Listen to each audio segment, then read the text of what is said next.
Hi everyone, welcome to the third session on day 3 of Blockchain Community Day event. In this session, Andrii Vyazovskyi will continue our very popular topic of NFTs and plans to tell us a little bit about the advantages and the pitfalls of non-fungible tokens.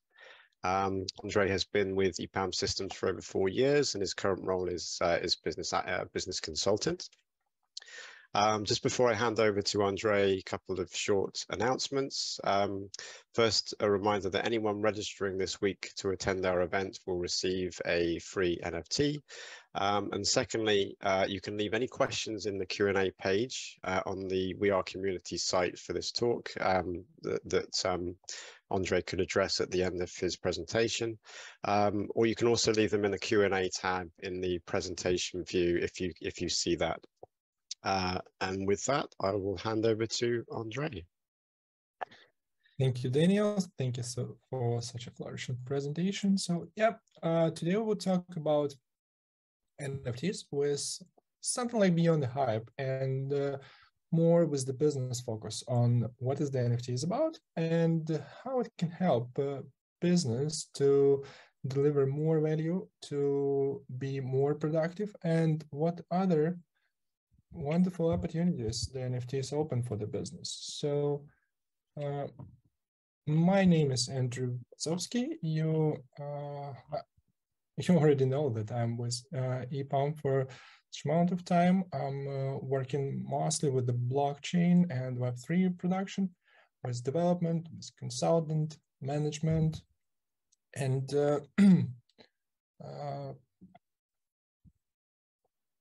let's take a look what this content will be about today. So I'm going to present to you some general information about the NFT. We will just become familiar with that. I will recall what it's about. We'll familiarize with some digital arts, what is NFT for GameFi, for brands, for digital identity. And for sure, we will take a look on the NFT and the criminals who is like become attracted by NFT and its opportunities, and you would understand why it's about. So let's take a look on the first one. So I'm quite sure that everyone who for the first time heard about the NFT is always seeing that or associate that with some JPEGs or with some 2D JPEGs like this one, which is sold for some tremendous amount of money. And that's really true. The most expensive NFT is now valuated as like some equivalent of $91 million. And there's like not a single that's compatible NFT, but that's the one. And overall revenue for the market is something close to like 11 billions in 2020, and projection for a couple of next years is exceed 200. So let's take a look what is about this digital art. So you can take a look on the left side. That's an example of another single, the most expensive NFT, which is actually sold on Sotheby's for 69 millions. And why it's actually so? And is it really the NFT has such an like significant price and such a value? So let's take a look at that art as the as the Mona Lisa for ancient, and now we evaluate that as the unique masterpiece, which does not exist anywhere. Like however copies we have, like on our pictures in internet, there exists another one, the original, which is actually proved and it's obtained by someone. The same thing here. So you have a digital ledger, which is 100% proof that you are the only owner of such an NFT, of such a digital art object. And while me actually placed it in my presentation, it's still the copy, and the original is obtained by another person. And the blockchain can prove that, and it's that all the transaction is transparent, and that blockchain prove uniqueness of that NFT, as well as shown us the price was paid for that NFT before. So let's go ahead and see, except those super expensive digital arts, what other value NFT can bring to us and what it can be based on the technology. So as a non-fungible token means the unique one, the NFT can be a unique digital art representation. It can be a digital twin, means kind of we have a physical product and we can create a digital twin for this physical product, which exists digitally and can be used for different purposes, like some part of cloth or wearable or any other object used within the digital, maybe in game asset as it is, maybe some in metaverse. The NFT can be even some design chair in your metaverse hideout. The same thing can be with tickets or membership cards. So NFT can represent them as well. Moreover, it can be exceptional moments in the video, in our audio, maybe some pictures from your exceptional moments, which is as well stored as an NFT within the blockchain and can be there forever. And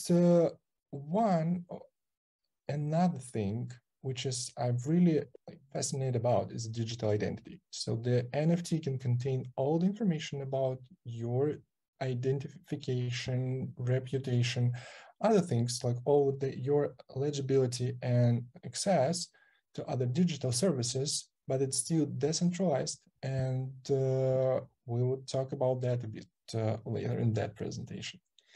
So with that, a lot of this kind of options and abilities, let's try to consider each of them one by one. So what is about unique digital art? On the right side, you can see like NFT, which is called Quantum, created by the artist Kevin McCoy. And that's the very first NFT was sold for the $1.5 million. Another one, which is actually we already mentioned, and you've seen that on the previous slide, it's that every days, that first 500 days created by people and sold as a single NFT on Sotheby's for almost $70 million. That's most expensive single NFT right now. And another option, it's Jack Dorsey first tweet. We all know Twitter, but that tweet was sold for almost $3 million as an NFT. So right now, that tweet is owned by another person, so not but Jack Dorsey.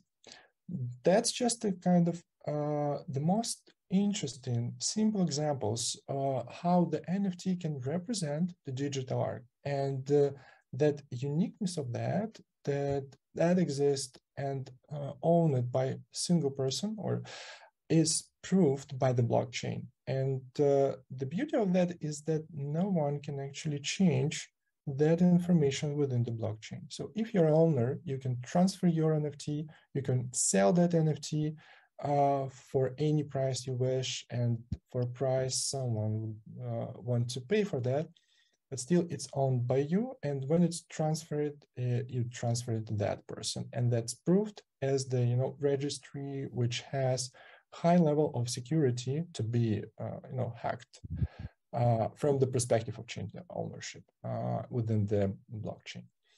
Let's take a look at that table, and what I want to pay your attention on the first two lines. First line is the OpenSea. OpenSea is well known as the NFT marketplace, which one of the famous, and it contains millions of NFTs. And if you're telling about selling NFTs, it's always associated with the OpenSea. And you can see here that like average volume of the OpenSea is close to 15 billions of US dollars. There are like something rough to 1.5 million of traders, and the average price of that means like 1,000, but starting price they quite low. Another line, which is actually X Infinity. And the X Infinity, it's not just the marketplace. It's more about game. It's game on the blockchain, most well-known game. And that actually has quite the same amount of traders within the marketplace, but like such a less volume. And again, they sell exactly NFTs, which is related to that game. And we'll see and talk about that a bit later. And beside that, there are a lot of other NFT marketplaces, games who actually sold, or traders who sold their NFT, and that market allows average people to earn money on NFTs, create their own NFTs, and what is more important, it brings consumers of the art closer to those artists, so they can easily create it by themselves, share that, sell that, and even get rewards based on the royalty from that, like reselling their art objects. GameFi. So why it's GameFi? Because it's game and finance. That's the first time when games allows users, players to earn money with them. So the option, which is actually before in traditional games, it's available only for professional cyber players who actually can earn money by that. Championships for the traditional games. But here, within the GameFi, games propose average players to earn together with them, like simple, understandable options how to earn money with the game together, and they are included into game economy. And for sure, with that, the NFT within the game can represent a different thing. So starting with the characters, their parts, some weapons, ammunition, skins, cosmetics, even land, territories, or even crafting materials from that lands and territories.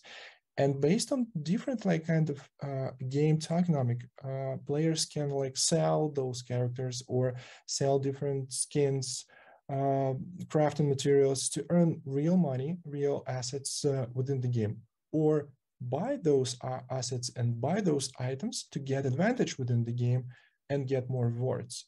So that's the first time really when they can do this and where the games propose that. For sure, if we try to compare the GameFi and games within the blockchain, it's incomparable with traditional games.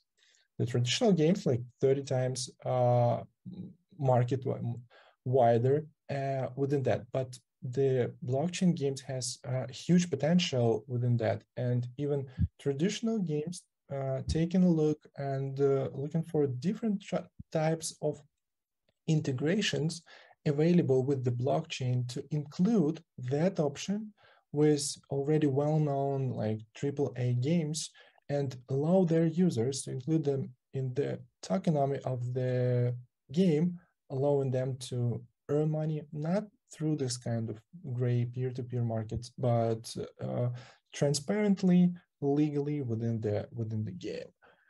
And exactly, transparency is one of the most important things which is attract players into game, where you can go to the Explorer and see within the blockchain who actually earned what and when this rewards was given. So you can prove, or game can prove in front of their players, so there is no cheating with them. And if the game mentioned that they are not a type of game pay to win, you can always prove that. And right now, the GameFi market is close to 40 billions, and that actually 7 times increase during the last year. So, and what I want to say is, if the game in GameFi is really interesting to you, or you see that quite interesting to learn more about that, I want to advertise our speaker, Vitaly Vashuk, who is actually already present his speech about gaming solution as metaverse building blocks.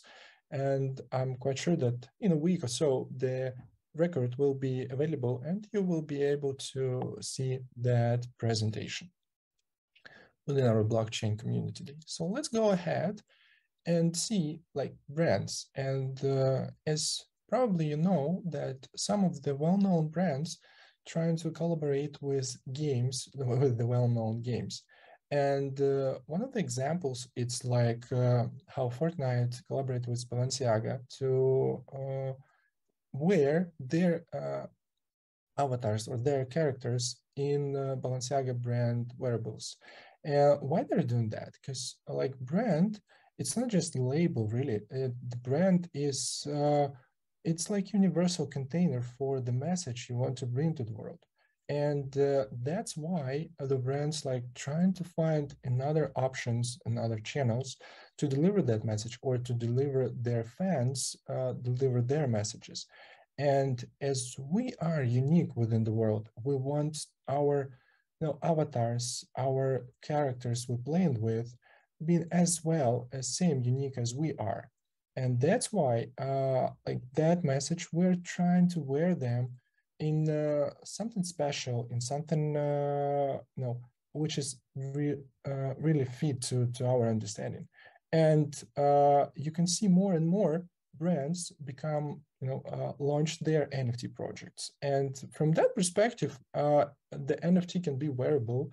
The NFT can be digital twin as we get. So that can be digital twin of any other like t-shirt, hoodie, some sneakers. And then it can be like, or used as the wearable for your digital twin within the digital world somewhere in the metaverse.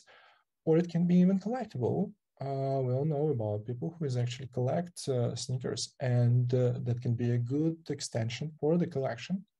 And who knows, I'm quite sure that in some nearest time, we would see the galleries with that collectibles, which is represent that collections, and we would be able to go to gallery and see that. Let's take a look on some brands who already, which already working with the NFT, launched their NFT projects. And as example, Nike already earned like $185 million as revenue from their NFT project. Then there's like Dolce & Gabbana, Tiffany & Co, Gucci, who's actually take that, that way as well. And more brands like looking for that, even Starbucks launched their NFT campaign. And that market is actually growing. There are a lot of other examples like Times Magazine and as well like plenty of others. So why brands actually taking that way? So what they are looking for and what they're trying to do with NFTs. They're not use that as, to create something only for digital twins or for digital avatars. They trying to as well enrich the experience of all the kind of users. So we all know that before we were in mood like to even take a flight to some event which is important or interesting for us to take a part there. And NFT, but then that was like the COVID 2019, which is actually closed for us a lot of physical events. Things were like recovering step by step, but anyway, we extend it with some virtual events, even VR events, which can be, which not only require like the all digital tickets, but it requires some new experience, which NFT can actually propose. It can propose not just digital ticket, which is actually, with proven ownership and without an ability to fake that, but as well, that digital ticket can be extended, that can allow you to entry, it's proof your identity, that's your ticket. You can resolve that, you can do whatever you want with that digital ticket, but much easier. And what is more important, it can be even changed into kind of membership card.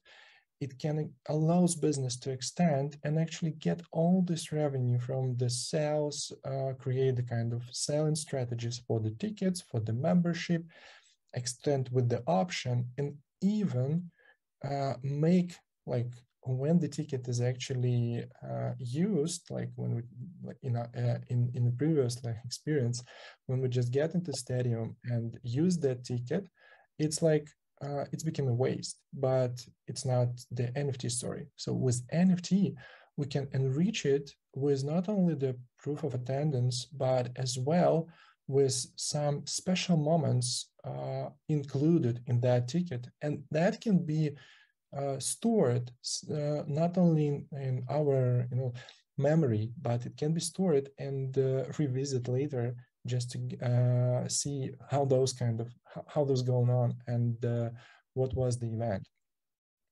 So, and that's all, like how the brands is actually acquire NFTs and Web3 in general. Wardecraft presented that, and you can go deeper in that topic and take a look on his presentation. And I'm quite sure that you would be really impressed by how brands right now using the Web3, NFTs, and the metaverse to enrich our experience, to deliver our messages to the whole world.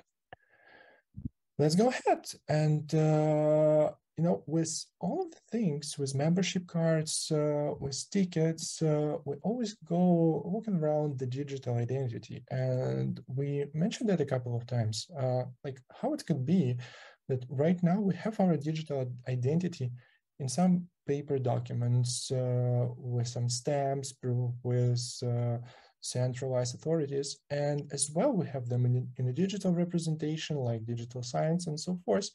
But as well we have tremendous amount of passwords to any different kind of applications, platforms, so whenever we want to go. And from that perspective, the NFT as a container for all of those things can work pretty good to represent our digital identity, and not only digital, and moreover store even information which is actually not possible to be stored within like our physical passport, even if it's biometrical one. We can use that NFTs as the identity, as the reputation of us, even all this kind of keys, in-house, car, whenever else, it can be used for that as well.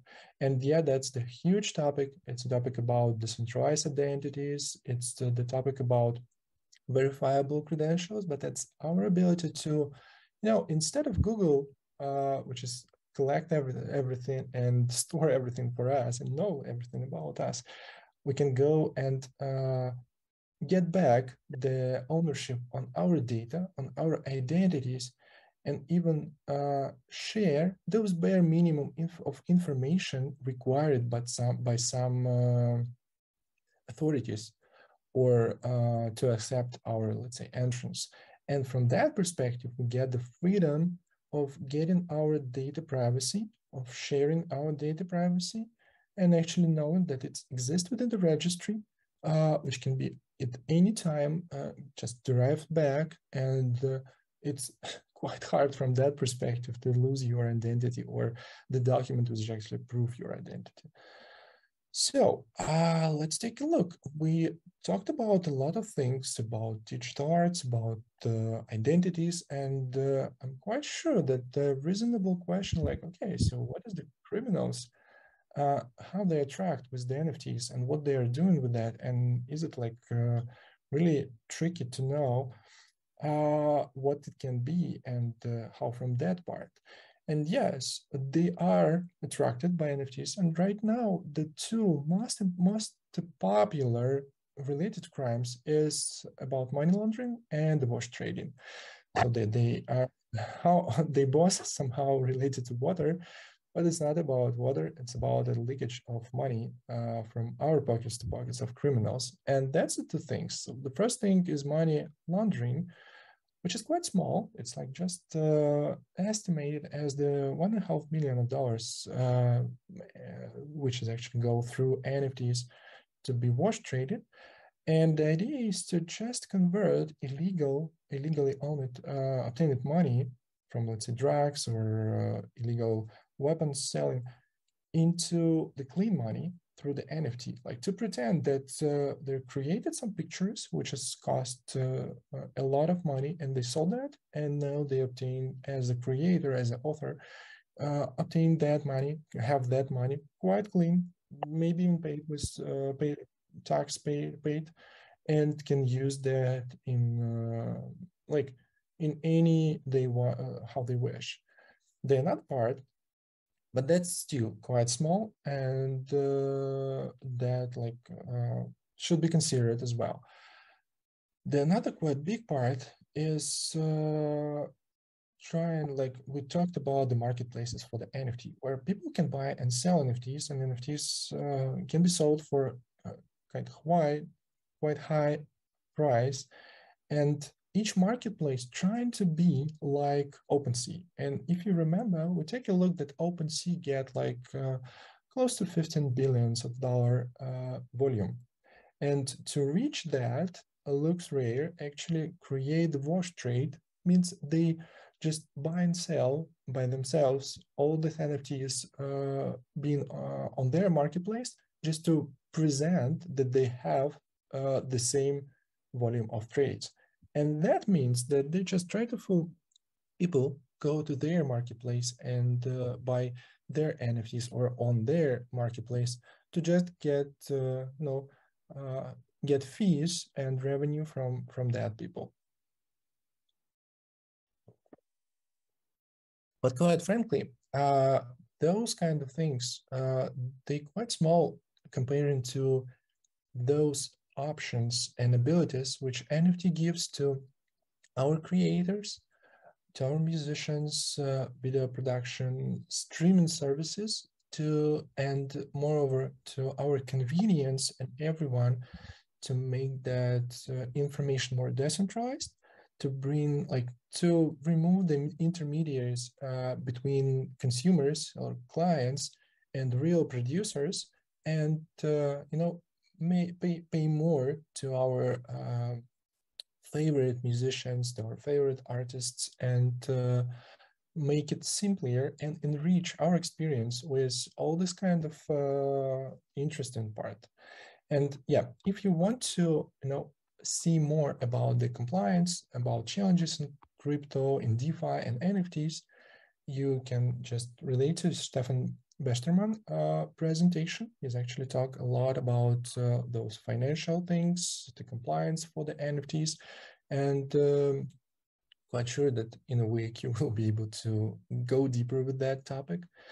And let's take a recap. Let's make a recap and see what we learned today.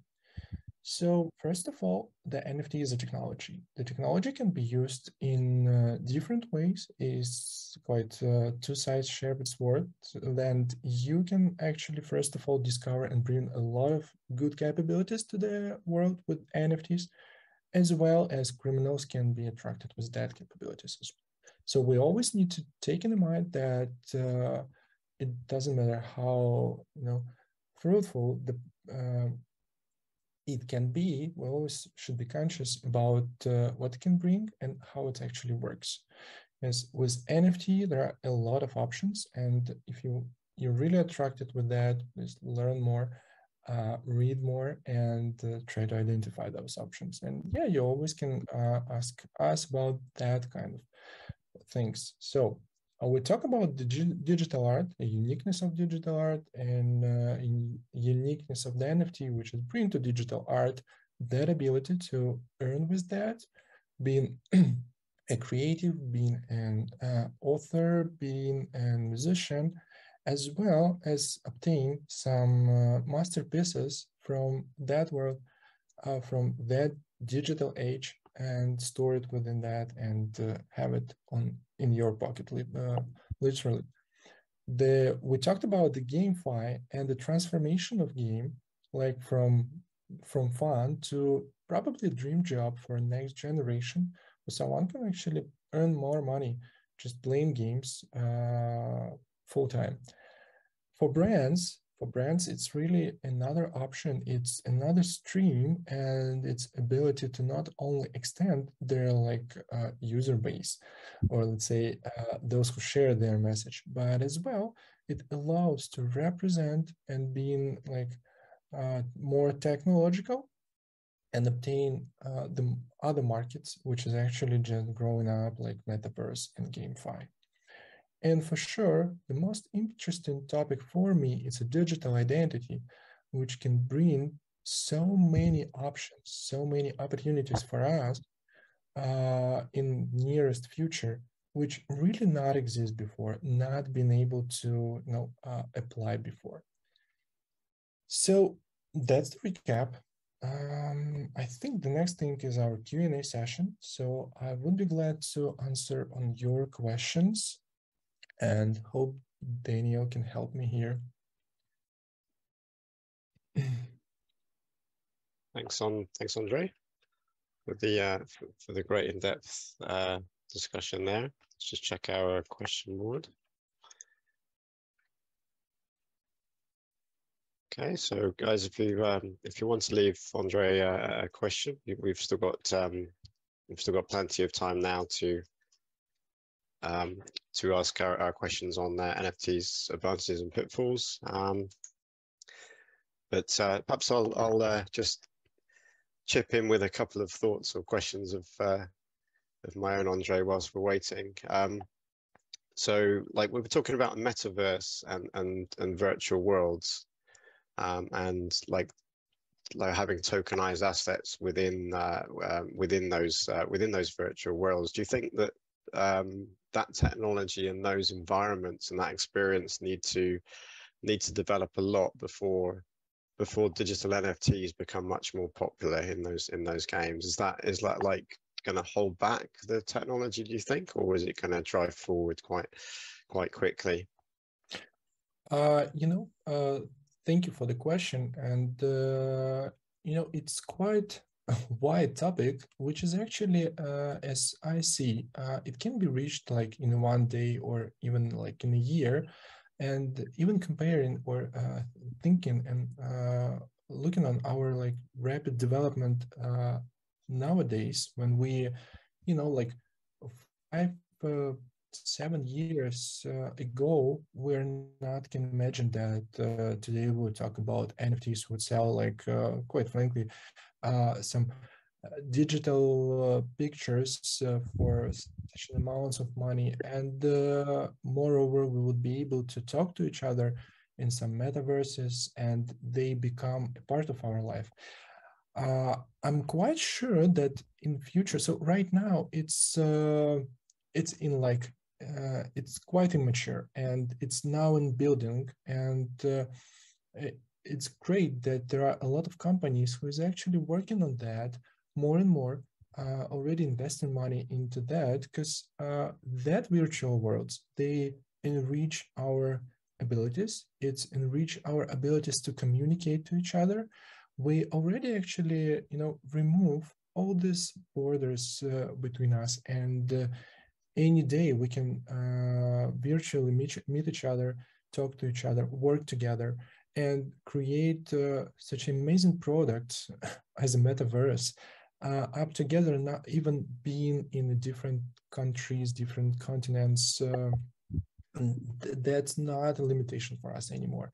And I'm sure that being like the metaverse itself and all the environment was actually encompass that, it's like kind of next, even not a revolutionary step, it's more evolutionary step, because all the building blocks, they are already exist. The only thing is needed is just to combine them together and make it mass adopt. And when it's become more and more mass adopted, it means that more and more people would actually come in, bring into that world, their thoughts, their their abilities from the perspective of like effort, the contribution, the bright minds.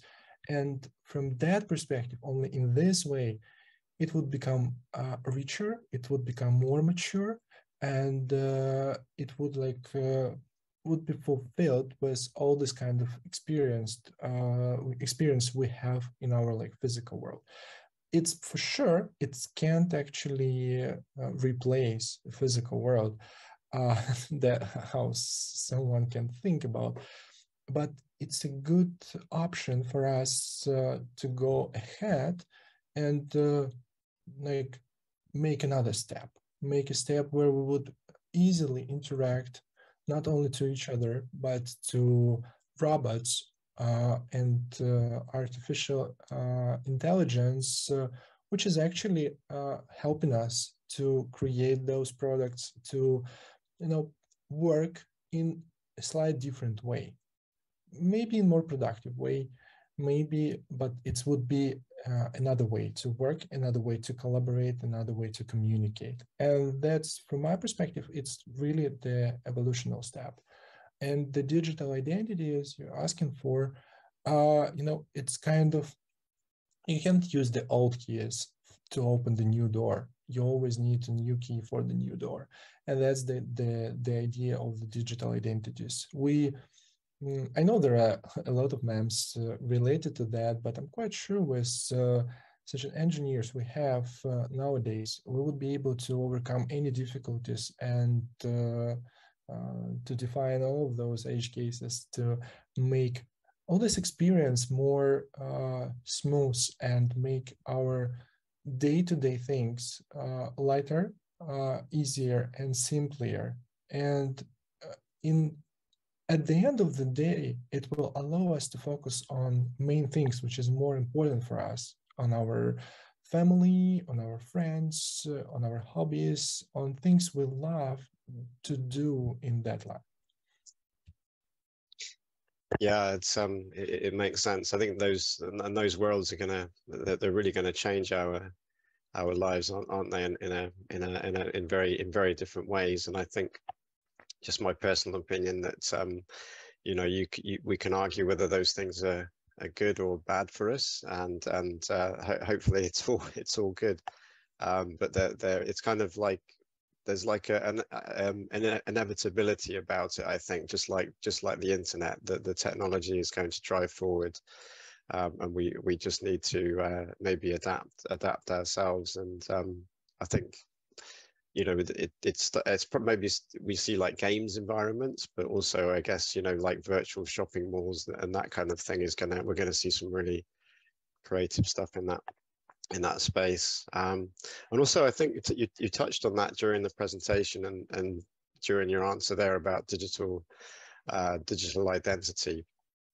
So I just wanted to ask your opinion. Do you think that we will have digital ID stored like directly on a blockchain somewhere, like a passport or driver's licenses, or will it be stored in some other way? We're going to put our trust on those documents into blockchains, or does it make sense to do that, do you think? I see more and more, and even work in some laboratories to make that possible in future. And what I really like from that is not just only, we can simplify that and say, yeah, okay, so our digital identity would be stored somewhere in the blockchain. And someone can say, okay, what is the matter of that? So now it's stored in the registry, which is which is quite good secured from the leakage, maybe. But what is the difference, like if it would be stored in the blockchain, and what is the reason to put such an amount of money to develop that technology? And by the way, the decentralized identification, it's not the new thing. As I just mentioned, the oldest part is kind of evolutionary step, because all the environment, it exists for dozens of years. So like decentralized identity idea exists for like, I think more than 30 years or something like that. And people talked about and developing that like during all of that time. And That means that the technology by itself is mature, but the use cases we can use that, they are come like quite quickly with these new challenges we have within the metaverses, within the GameFi and other parts. And that means for us that, yeah, sometime we would be able just to, come into our car, home, open something. We wouldn't even notice that we should to put password somewhere or to put login and password somewhere. They probably would disappear. I can say you when, right? So in what kind of time period, but I'm quite sure that next generation would say that, okay, how have you been with like 200 passwords need to remember and enter them at each website, at each platform, your phones, whatever, how that can be. Because I'm quite sure that NFTs or any other form of digital identity would be able just to remove that border. That means that we would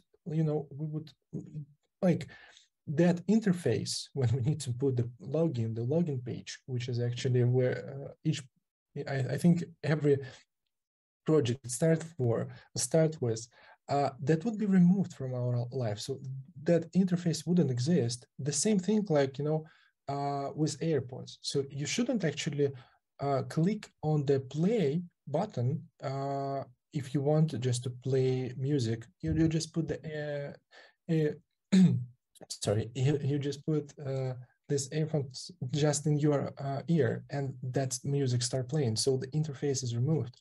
You just need to put it. And the same thing with the digital identity. So we wouldn't even notice. So we have the access, we have an eligibility. We just come to our car, open it, sit, and drive whenever we want, or it drive us whenever we want. We just come home and even not notice that there isn't any kind of door exists or whatever.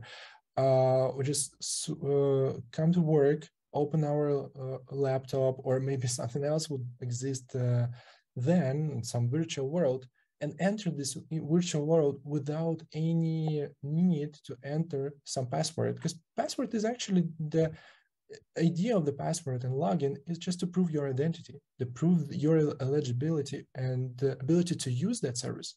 The same thing here. So you are your identity, and you shouldn't actually do this. So that's the thing. That's why I said that it's kind of evolutionary way. It's not a revolutionary one. And we would just come to that as we come to Google it, as we come to YouTube, as we use all those kind of services in nowadays just to find the information, just to learn something new. And we can't imagine the world without those things. And I can say more, our kids can't imagine that world without those things. They think they are exist before, and even like much more time before they just burn. So that's the thing I think in that direction. Yeah, I agree. I think it's going to change rapidly as well. And just a thought just sprang to mind there that it's sort of becoming a little bit easier in a way, isn't it? With ID on your phone, you've got like keychains and kind of auto form fill-ins. But personally, it feels a little bit like a hack that, it's improving that experience a little bit. But it'll be just a big step further if we have a sort of a decentralized solution, and also the need not to have IDs stored in central locations like sort of, driver's license agencies or passport offices or that kind of thing. Potentially, you would remove the need for big companies to hold all of this PII information on you for long periods of time, I guess. Yeah, that's true. And with PII information, even more interesting. So when someone is actually asking you about your identity or to prove your identity, for the decentralized identity exists the option for the verifiable credentials, so and verifiable presentation. And that's quite big topic, but it if to simplify, it means that you shouldn't show all your PII data or all your credentials to enter something. You just just only you decide what information you want to share with some authority. So they can ask you to share your information, and you would just only share that information you need. Like, like now we working with with cookie consent. So you always have an option, like just entering the website, you can always pick up what cookies exactly you want to store and what exactly you want to share with that website. So you can allow everything, like with advertisements, with analytic and stuff like that, or you just can pick up only functional one, which allows that website works properly, and that's all. And that option is actually even more extended with that decentralized identities and verifiable presentations. So that's the beauty of that, and that what it means, like you become an owner of the information you store. So each time someone want to use your information, they would ask you to allow them to use that information. And moreover, they would need to prove, or let's say, explain why they ask you for that information. So that's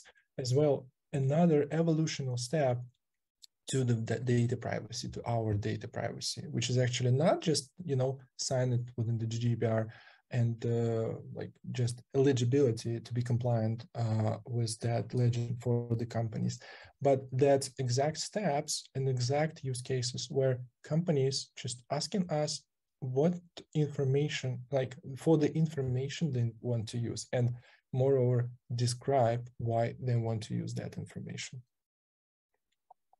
It's great, and that means that we will no longer need to say our exact age, right? So if we're embarrassed about, some people don't like to divulge that information, it's just all you'd say is that you're over 21. Yeah, like you go into a shop, you want to buy alcohol. They don't need to see a full list of attributes about you, including your age. They just need to know that you're over 18. And like I don't know if the tech will allow that, but it sounds like it's going that way.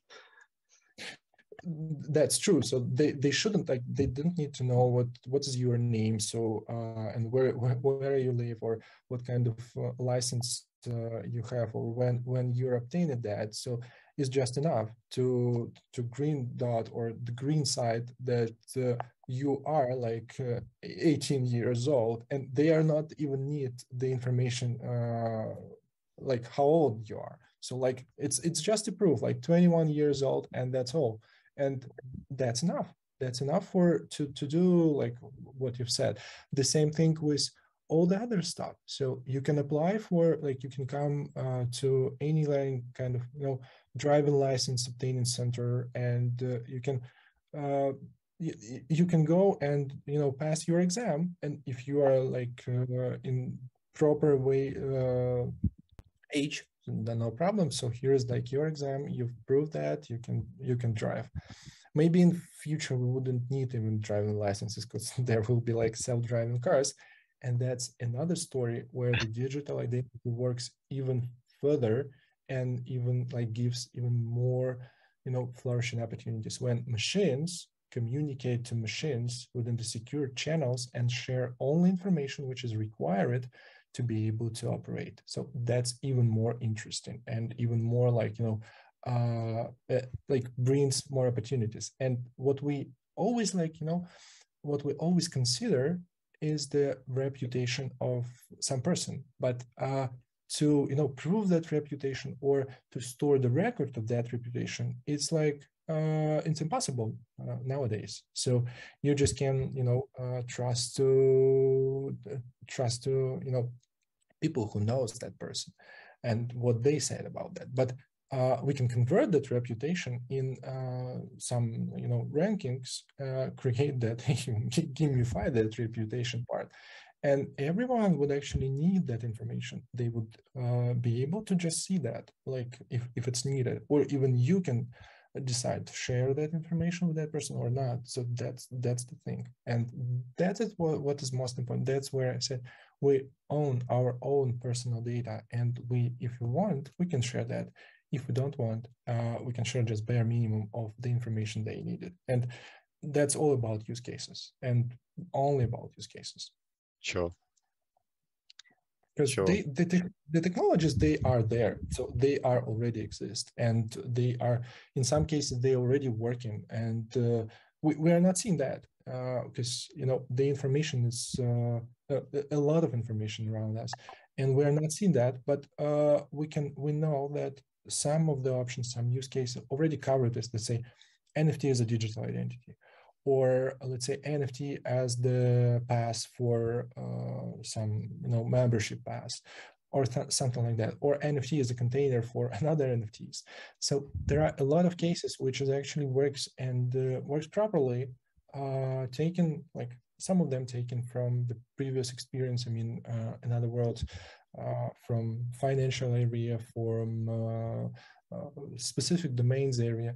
Some of them taken from something which has happened, and that's quite interesting how it can be used, and what exactly it allows, and how powerful they are. So it's not just a hype on the digital pictures, it's beyond a hype, and it's about technology and abilities of that technology make our life simpler, and make more like powerful things, and things which we can't even imagine we can do.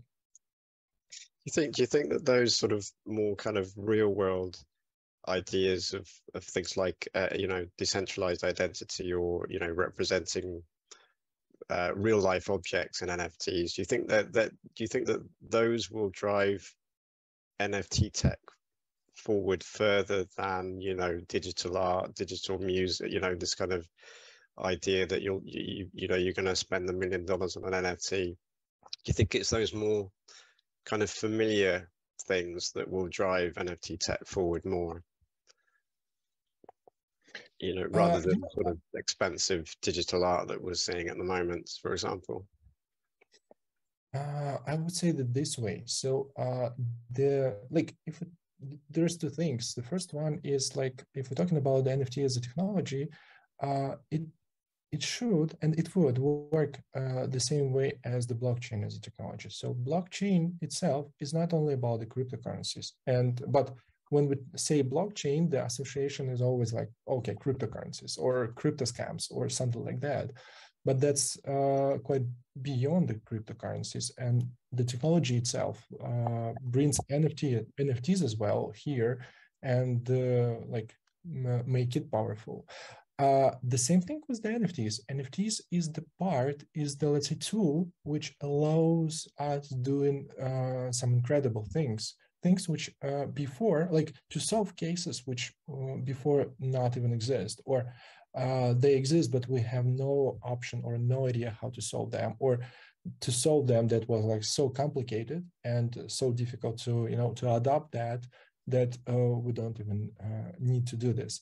But right now, with all of that adoption, with ability, and I would say, with eagerness of that generation to move towards that direction, because they feel, they burn with that, and they feel like, I want to do these things in this way. So I don't want to to have central intermediaries whom I prove, because sometimes those intermediaries, they actually lose the trust, the most important thing. And here we see the option when we not even need to trust to another party. The trust is by default, it's in blockchain due to the design of the blockchain. And I don't need even to recheck. I see that it is, so it exists. I see that, and there is a proof that it's owned by that person. That's the thing. Yeah, I can say we would need to solve another tasks and another challenges with these new technologies, and if someone said that, okay, so sometimes ago, only like bots and robots would write the software for us, I can say, yes, we can have that option, but more, we would need people who would solve the problems those bots creates. And that would be another challenges for us. That would be another, let's say, the generation of IT people, another generation of engineers who's actually solving those problems and who ready to, you know, prove that. Like with NFTs. NFTs can be stolen, and we all know about that. NFT can be transferred, they can be used for like money laundering, for some illegal stuff. And that's the another case. So we need something or someone who would create for us an option, an ability to check that NFT. And we already have that, and we already know that we can see that, we can check that, we can go to Explorer and identify. So, okay, so I see that I want to buy that stuff.